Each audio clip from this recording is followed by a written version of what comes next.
Hi Guardian Group team, today I will be showing you how to submit our new timesheets that One-to-One have incorporated. So I have been around to most of you to show you how to complete these and how to access them. However, we've had some troubleshooting in that, so there is a new way that I would like you to access the timesheets. So here are the details. So once you sign in to your Google account, from any screen, I want you to access this grid here on the right hand side of the screen. I call it a grid, some people call it the apps, buttons, whatever you like. So if you press on that, then I want you to select the drive icon and click on that. That will bring up a new screen and this will take you to My Drive. From My Drive, I want you to come over here on the left hand side to the blue New button and click on that. Then I want you to scroll down here where it says Google Sheets and just press on the arrow there. Then we're going to select from a template. Then the new screen will come up and it will show you the template gallery. Okay, I want you to scroll down to the Finance and Accounting section where it says Timesheet Template for Support Facilitator. And then that will come up. Okay, so before I continue, I do want to tell you that some of the formulas aren't working at the moment, and that is because we've transferred the formulas from a Word document to a Google Sheet document. So we're fixing that on our end, but the way that you'll complete the timesheet and the way that you will access the timesheet will not change. So I'm going to continue to show you this so that you're ready that you have the information that you need to submit it, but just be aware that for this actual demonstration it's not working, but hopefully it will be working by the time you need to submit your timesheet. Okay, so to start filling out this document, the first thing you need to do is go up to the top and rename it. And if you just go up to this section here where it says, it'll highlight and say rename.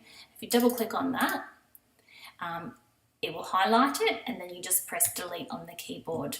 And then you can enter the new name of the document, which will be your name,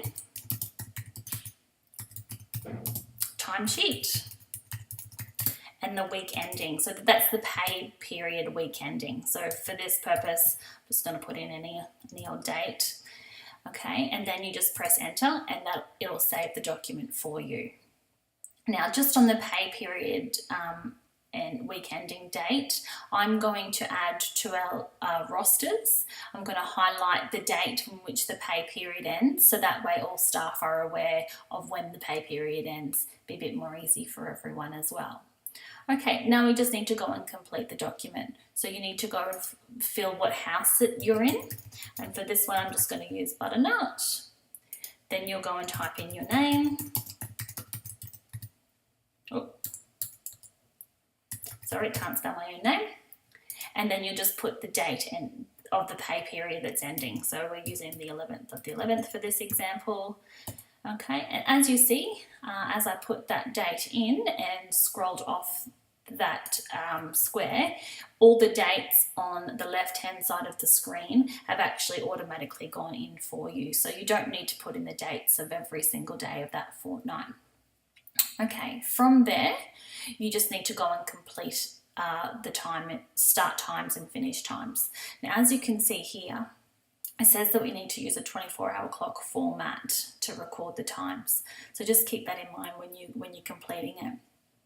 Okay, so let's just say, for example, I worked on Sunday from 7 a.m. to 7 p.m. So I'm going to go in and remember we're in 24-hour clock, so that would be 0700 with a semicolon in the middle.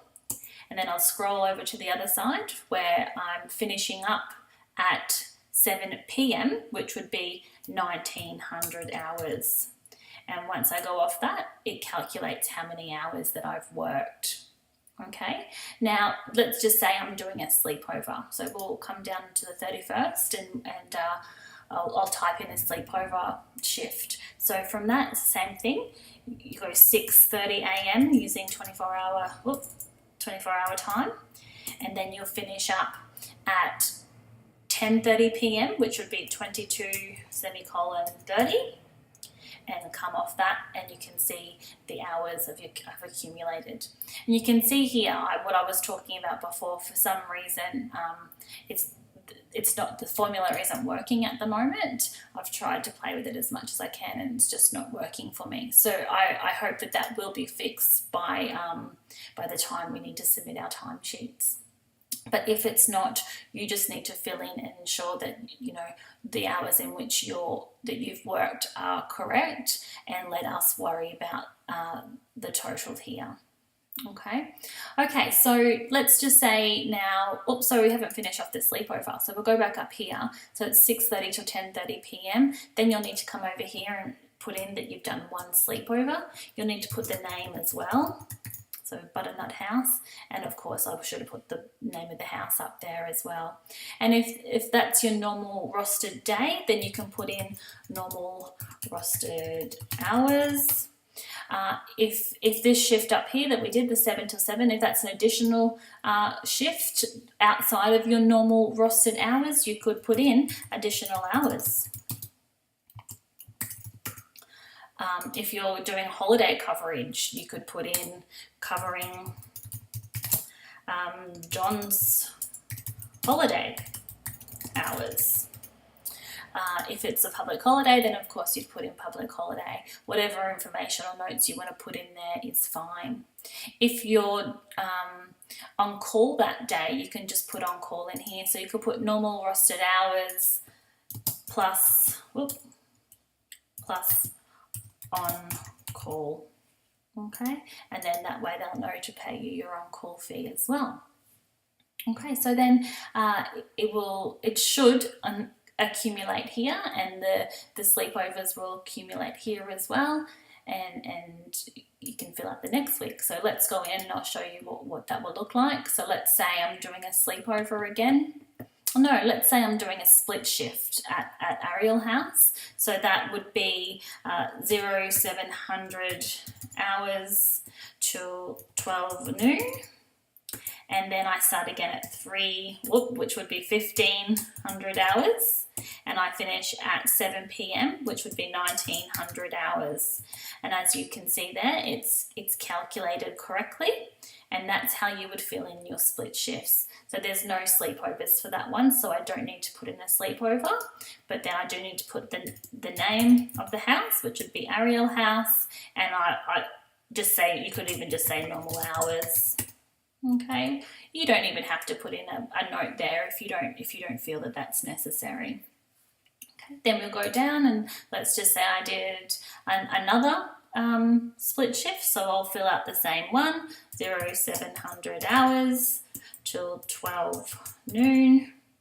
But this time I started a little bit early because someone had a doctor's appointment, so instead of 3 p.m, I started back at 2 p.m, which would be 1400 hours.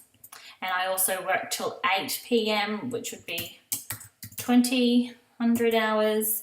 And you can see it's calculated correctly here.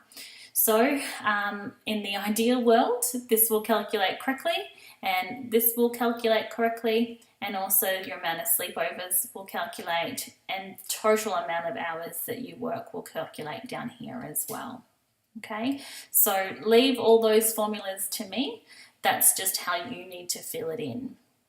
Once you've done that, and it's filled in and it's all correct and you've checked it twice, I want you to go up to File, press on File, and you're going to scroll down to Email as Attachment.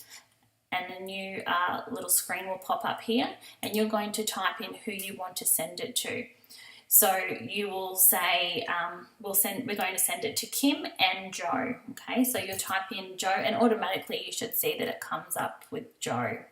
Okay, so you just press on her name, and then I'll type in Kim, and you can choose, and you should have Kim in the system as well. I do find I tend to send my emails to Kim Chumley at onetonecare.org.au. So if you want to do that, you can do that too.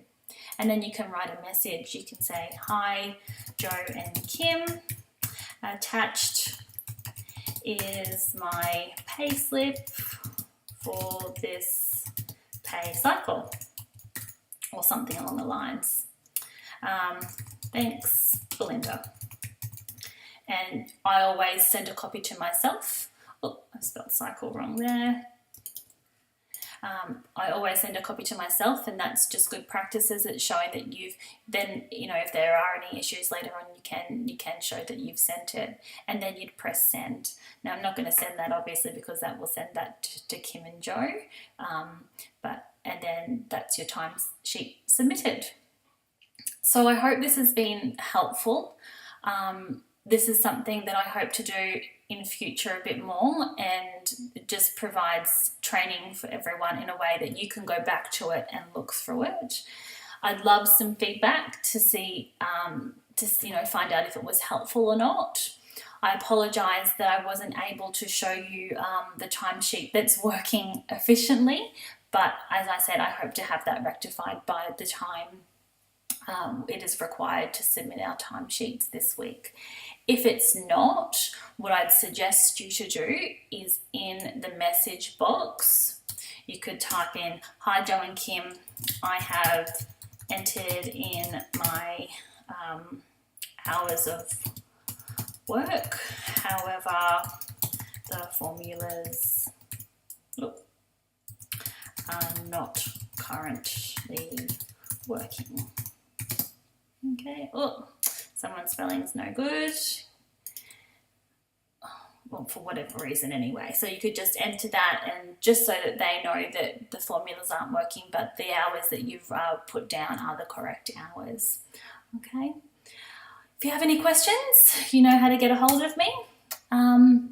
And I am happy to also, if required, for the first couple of weeks of doing this, I'm happy to take phone calls and talk you through the steps, or even if I was to come out to the house and we do it together, we can arrange for that as well, if that's possible, of course. So happy timesheet completing, and I'll see you all soon. Thanks.